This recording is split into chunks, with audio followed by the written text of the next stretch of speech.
이 시간에 저는 이방의 빛이라는 제목으로 오늘 말씀을 함께 나누기를 원합니다. 소녀는 11살이었습니다. 어머니는 수술을 받으러 서울로 올라갔습니다. 떠나기 전날 어머니는 소년에게 다리를 주물러 달라고 했습니다. 그런데 왜 그랬을까요? 그날따라 소녀는 숙제를 해야 한다며 꾀를 부렸습니다. 어머니는 아들의 얼굴을 처음 보는 사람처럼 한참 동안 쳐다보았습니다. 그것이 마지막이었습니다. 서울로 떠난 엄마는 하얀 상자 속에 유골로 돌아왔습니다. 상자 속에는 아들에게 주려고 챙겨놓았다가 미처 못 준 노란 귤 몇 알이 들어있었습니다. 장군의 수염에 나오는 이어령 교수의 어머니에 대한 회한입니다. 마지막 인사도 못하고 어머니와 작별한 한은 평생 사무쳤습니다. 철부지 아들을 두고 떠나는 엄마의 마음은 어떠했을까요? 다들 이별인 줄 모르고 이별을 합니다. 희망을 놓지 않은 채 우리는 다시 만나지 못합니다. 삶은 곧 죽음이요 죽음은 곧 삶이다. 인생의 신비에 관한 성현들의 가르침입니다. 이 표현은 얼핏 모순돼 보이지만 저변에 흐르는 무위자연의 인생관이 녹아 있습니다. 자연이란 만물의 본래 성질이나 모습에 어긋남이 없는 것, 즉 처음 있었던 그대로의 것을 자연이라고 이야기를 합니다. 무위란 자연에 거스르지 않는 것을 의미합니다. 만남도 이별도 탄생도 죽음도 다 일반이라 하나님의 섭리 아래 있는 것입니다. 늦은 오후에 한 청년이 공원에 멍하니 앉아 있었습니다. 그를 낯설게 여긴 관리인이 다가와 물었습니다.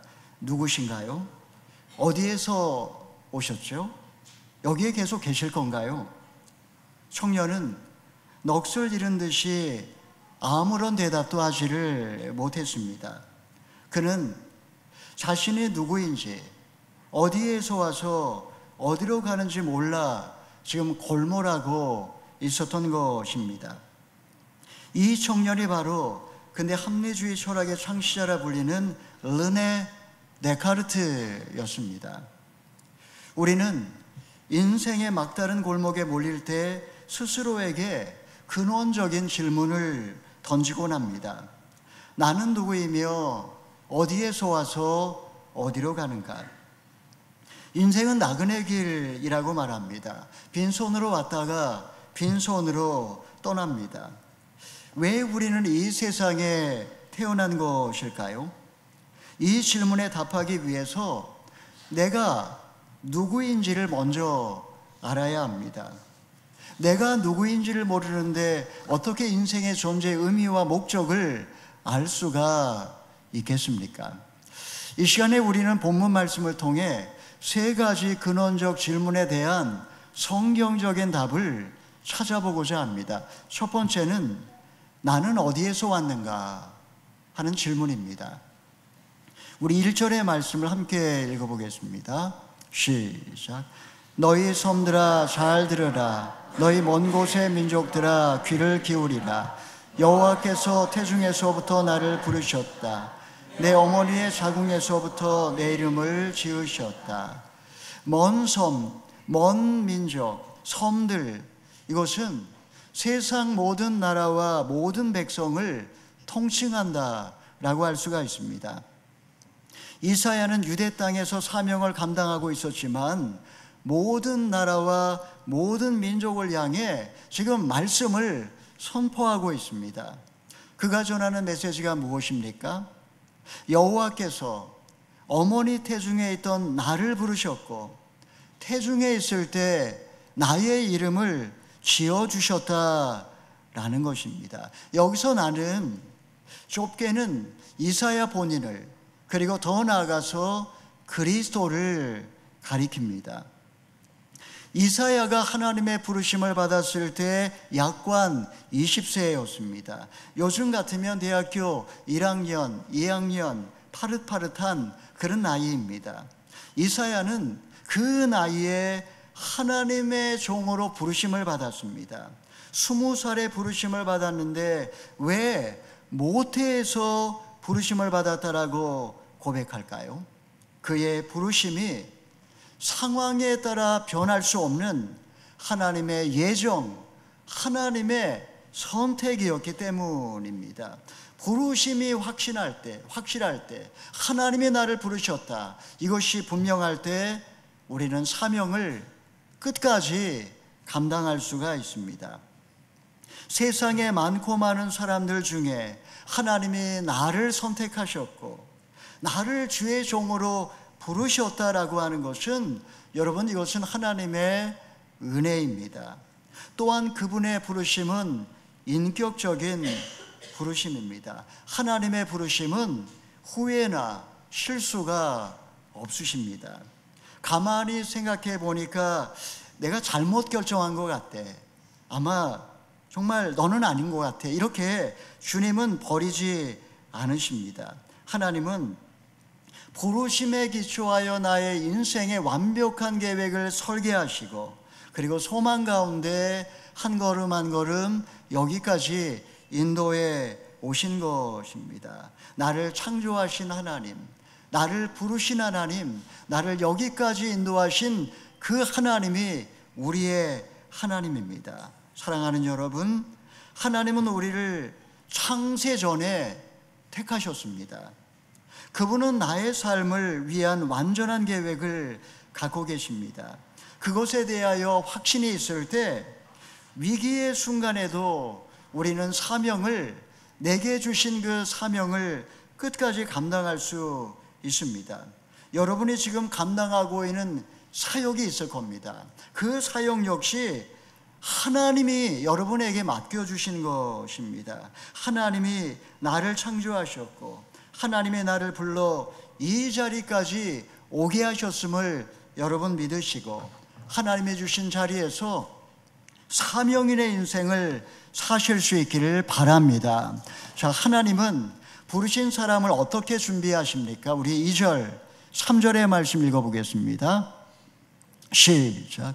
그분이 내 입을 예리한 칼처럼 만드셨고 주의 손 그늘 아래에 나를 숨기셨다. 그분이 나를 날카로운 화살로 만드셨고 그분의 화살통에 나를 숨기셨다. 그분이 내게 말씀했다. 너는 내 종 이스라엘이다. 내가 내게서 영광을 받겠다. 하나님은 택하신 사람, 부르신 사람을 반드시 연단하십니다. 예리한 칼과 날카로운 화살을 만드는 주체는 하나님이십니다. 입이란 그의 인격을 말합니다. 인격이 연단되어야지 언어가, 그 사람의 말이 성숙해집니다. 주님은 이사야의 입술을 칼처럼 화살처럼 만들어 주셨습니다. 여러분, 이것은 저절로 된 것이 아닙니다.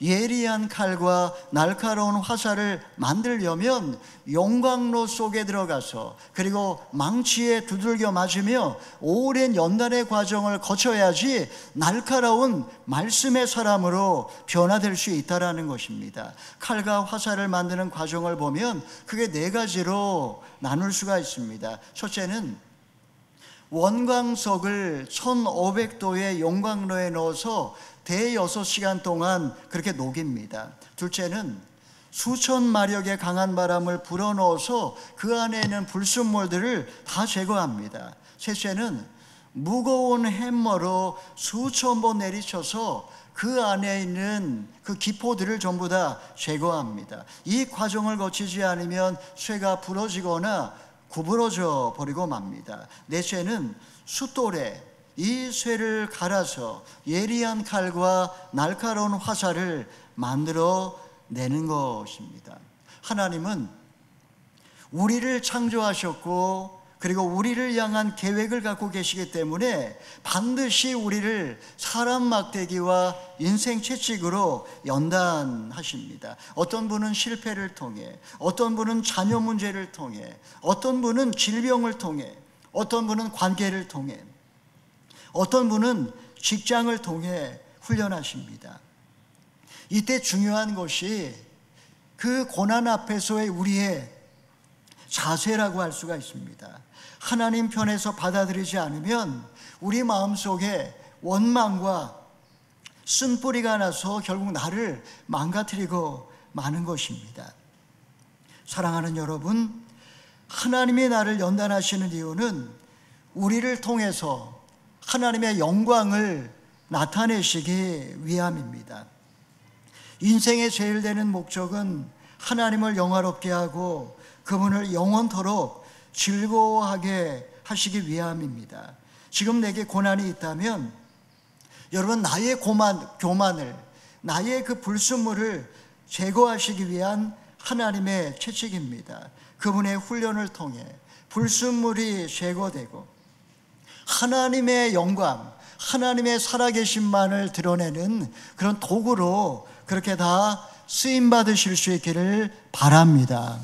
자, 본문 말씀을 통해 우리가 던져야 할 두 번째 질문은 무엇일까요? 둘째는 나는 누구인가 입니다. 우리 4절의 말씀을 읽어보겠습니다. 시작. 그러나 나는 말했다. 나는 헛수고만 했구나. 내가 힘을 쏟아부었지만 아무것도 된 일이 없었고 헛힘만 썼구나. 그러나 여호와께서 나를 제대로 판단해 주시고 내 하나님께서 내게 적절한 보상을 내리셨다. 이사야는 선지자로 부르심을 받은 후에 많은 고난과 시련을 겪었습니다.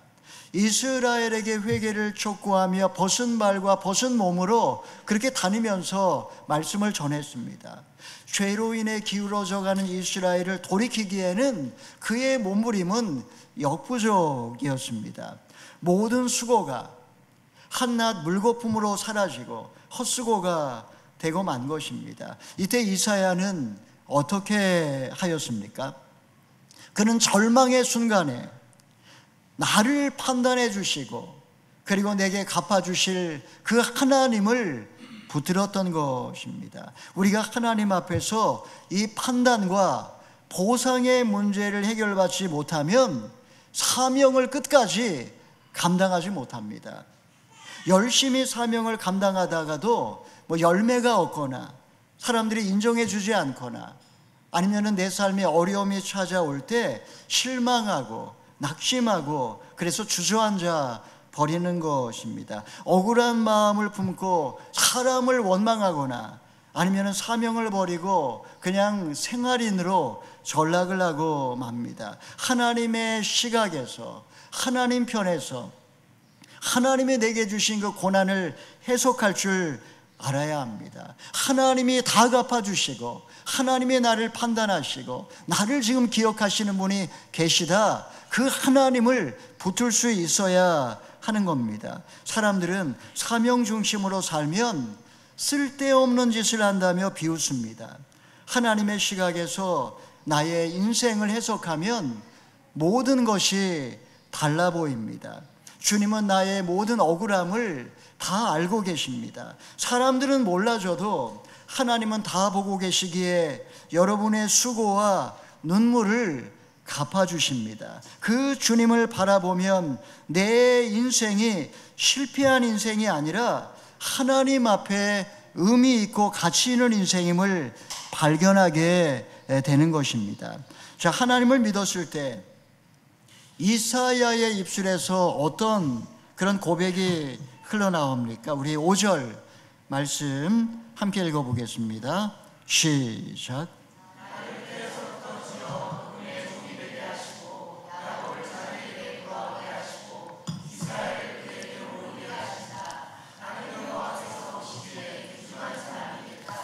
네, 하나님이 내 힘이 되셨다. 이제 여호와께서 말씀하신다. 나는 여호와 보시기에 소중한 사람이다. 하나님 앞에서 자신의 존재의 가치를 발견하자 그는 이 보상의 문제가 해결이 된 겁니다. 이 땅에서 보상을 받지 못하지만 하나님이 나를 어떻게 보시는지를 발견했을 때 그는 마음의 모든 갈등이 사라졌습니다. 그가 상 주시는 여호와, 나의 힘이 되신 하나님을 전적으로 신뢰했을 때 현실은 달라진 것이 없었지만 다시 사명을 감당할 수 있었습니다. 여호와 앞에 내가 누구인지를 알게 되자 그는 눈에 보이는 열매와 상관없이 충성할 수 있었습니다. 우리는 사명을 감당하다가 문득 피해의식에 시달릴 때가 있습니다. 내가 지금까지 사람의 인정을 구하지 않고 하나님 앞에서 열심을 내며 살았는데 내가 얻은 것이 과연 무엇인가 한숨을 내쉬며 자신의 현실을 비관합니다. 몸은 여기저기 아픈데 모아놓은 돈은 없고 죽도록 충성했는데 자식은 뜻대로 자라주지 못하고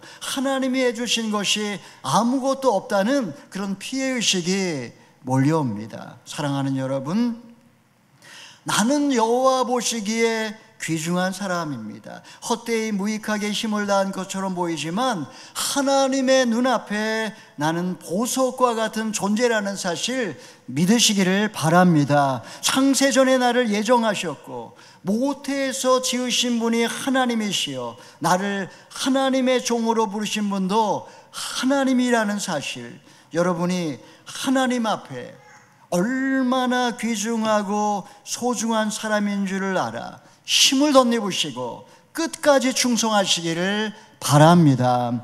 본문 말씀을 통해 우리가 던져야 할 세 번째 질문은 무엇일까요? 우리 셋째는 나는 어디로 가는가 하는 질문입니다. 우리 6절의 말씀 읽어보겠습니다. 시작. 그가 말씀하신다. 내가 내 종에 대해서 야곱 지파들을 일으키고 이스라엘 가운데 내가 보호해 놓은 사람들을 돌아오게 하는 일이 내게는 아주 작은 일이다. 또한 땅끝까지 내 구원을 이르게 하도록 내가 너를 또한 문나라의 빛으로 삼아서 땅끝까지 내 구원에 이르게 하겠다.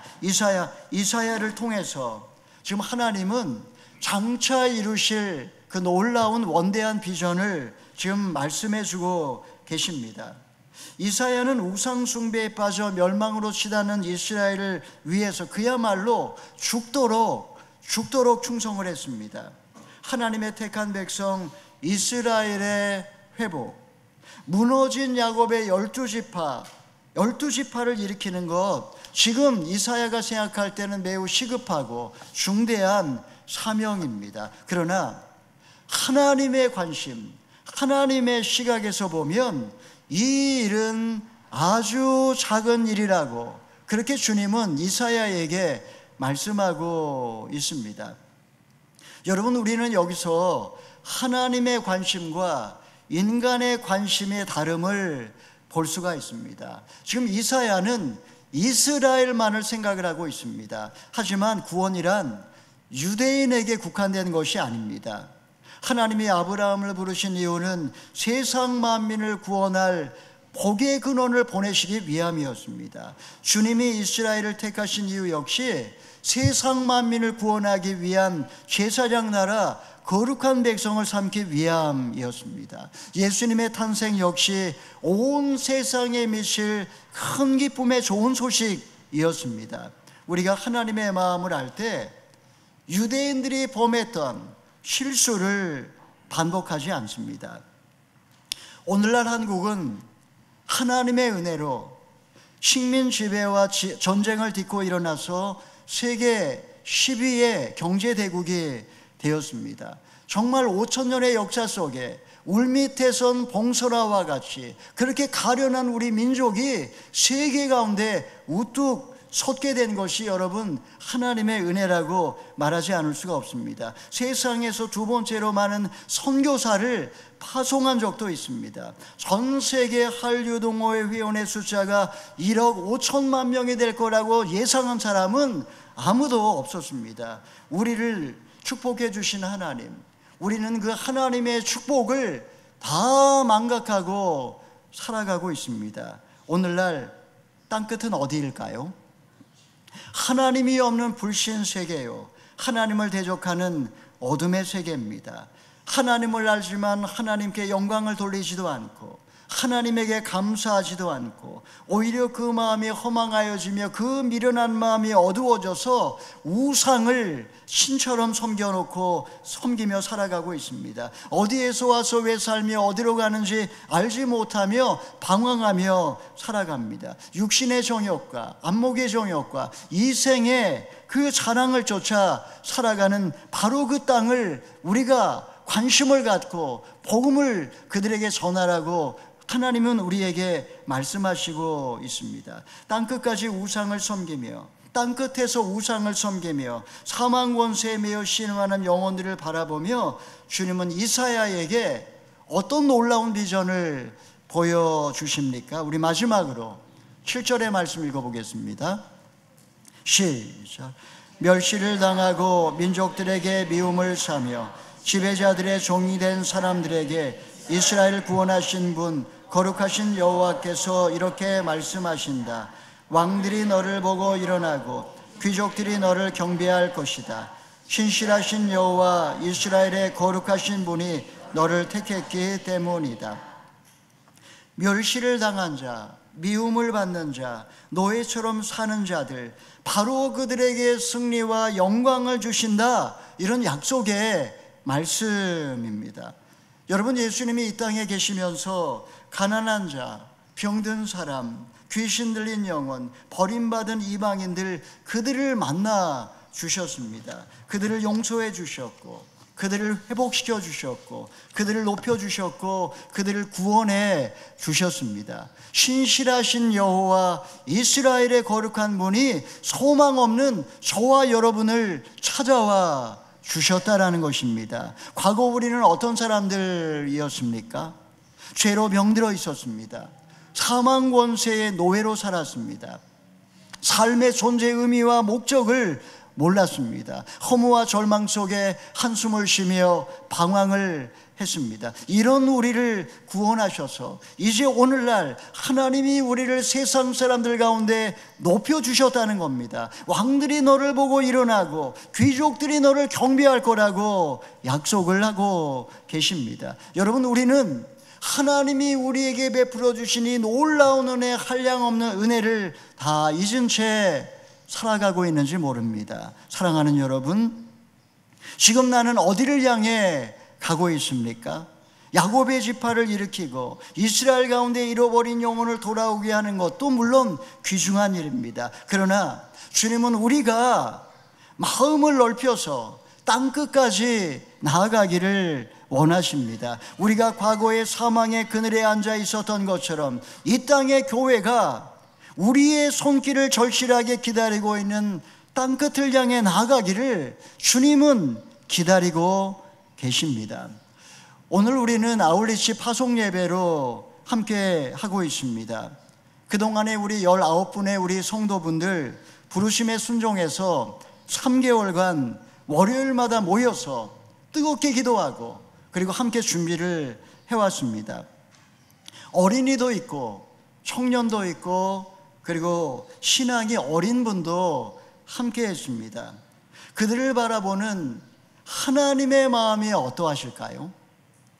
나는 누구이며 어디에서 와서 어디로 가는가? 온 천하보다 귀한 한 영혼을 구원하기 위해 길을 떠나는 그들은 여호와 보시기에 존귀한 자들입니다.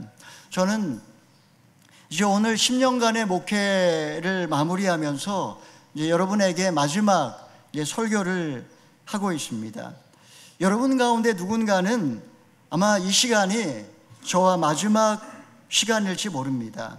다들 이별인 줄 모른 채 이별을 하지만 그리스도 안에서 이별은 없습니다. 만남도 이별도 탄생도 죽음도 다 일반이라 하나님의 섭리 안에 있을 뿐입니다. 창세전에 우리를 선택하신 여호와께서 어머니 태에서 불러내 우리를 이곳에서 만나게 하신 것처럼 우리는 머지않아 곧 다시 만나게 될 것입니다. 저는 얼마 전부터 한국어 교원 2급 자격증 따기 위해서 온라인 수업을 시작했습니다. 한 과목씩 들으면 다 마치는데 한 8년 정도 걸립니다.